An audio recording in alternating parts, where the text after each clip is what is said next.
Chest లూజ్‌ని mark చేసుకునేటప్పుడు ఆది బ్లౌజ్‌ని ఈ విధంగా పెట్టేసుకోవాలి. ఇలా పెట్టేసుకొని ఫస్ట్ అయితే ఇక్కడ మనకి బ్యాక్ నెక్ డౌన్ ఎంత ఉందో కోల్చుకోవాలి. బ్యాక్ నెక్ డౌన్ అంటే ఇక్కడి నుంచి ఇక్కడ వరకు ఎంత ఉందో కోల్చుకోవాలి. చూసారా?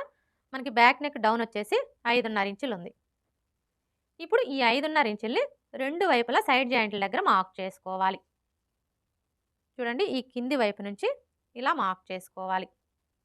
ఇదే విధంగా ఇటువైపును కూడా మార్క్ చేసుకోవాలి.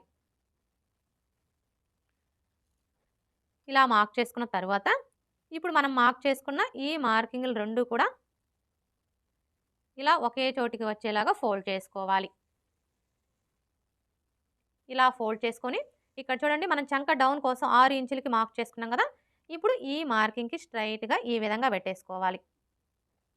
చూడండి ఇలా పెట్టేసుకున్నప్పుడు మనం బ్లౌజ్‌ని మరీ టైట్‌గా లాగకూడదు. అలా అని లూజ్‌గా కూడా వదిలేయకూడదు. జస్ట్ ఇలా పట్టుకోవాలి. ఇలా పట్టుకొని ఇక్కడ చూసారా మనకి ఫస్ట్ కుట్టు కనిపిస్తుంది కదా! కరెక్ట్‌గా ఈ కుట్టు దగ్గర ఇలా ఒక మార్క్ చేసుకోవాలి.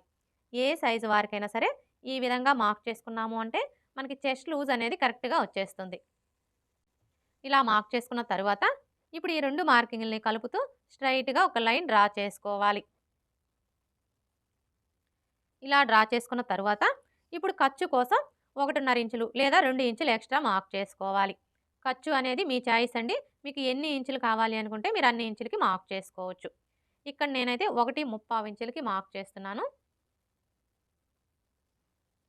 ఇలా మార్క్ చేసుకొని ఈ విధంగా ఒక లైన్ డ్రా చేసుకోవాలి.